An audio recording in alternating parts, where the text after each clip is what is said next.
Hey guys, another round of Ask Brother Gregory. Here's the neighborhood cat following us. I want to dive into a question that was sent. A great question. I really want to appreciate the person that sent it. I'm going to break it up into some smaller digestible parts.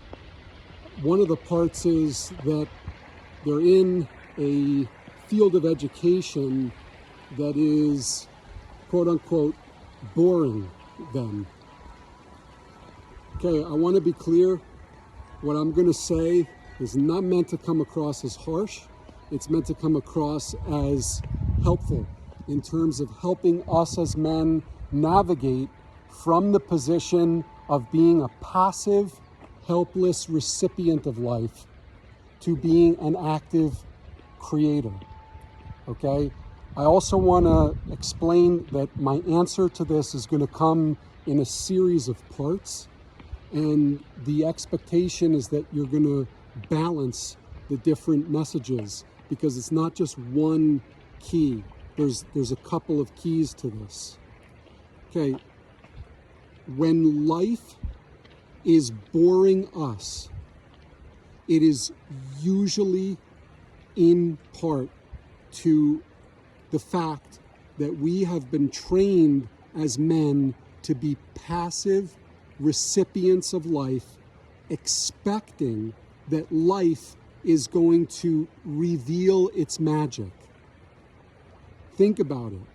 All of the entertainment, all of our experience as young men, we were the little boys in the audience and the clown was on stage entertaining us. And if the clown did a great job, we laughed or we were amazed. Moving from that position of helplessness to a position of empowerment, we need to find ways of unboring life. There are little tricks of the trade, but just ask yourself, how can I possibly make what I'm doing of interest to me?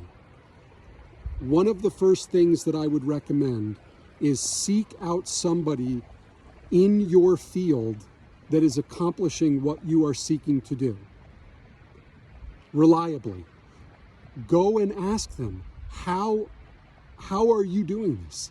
How are you making this material interesting? They might tell you, dude, this material sucks and I'm just grinning and bearing it. That's not really the message that you need to hear.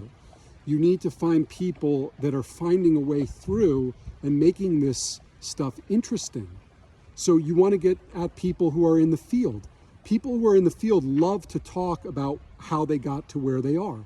I get messages all the time from up-and-coming clinicians asking me, how do I learn to love this? How do I learn to do what you're doing, enjoying your work? I see all these people around me that are burned out. I'm happy to tell people how I did this. And a lot of it was I learned from the people before me. I saw the ones that were not making it work, and then I saw the people that were, and I, more than asked them, I studied them, okay? So task one is take it as your own personal responsibility to make life interesting. It is my responsibility to make my work interesting. It is my responsibility to make my marriage interesting, my wife interesting, myself interesting. That is our responsibility. That's step one. Then you find some tools that can help you do that. I've given you one. In the next round, I'll give a couple more, and we're going to go into some other aspects of this. Again, thank you for the question. Thank you for opening up. Please leave comments. We're putting all the links below. Let's get it going.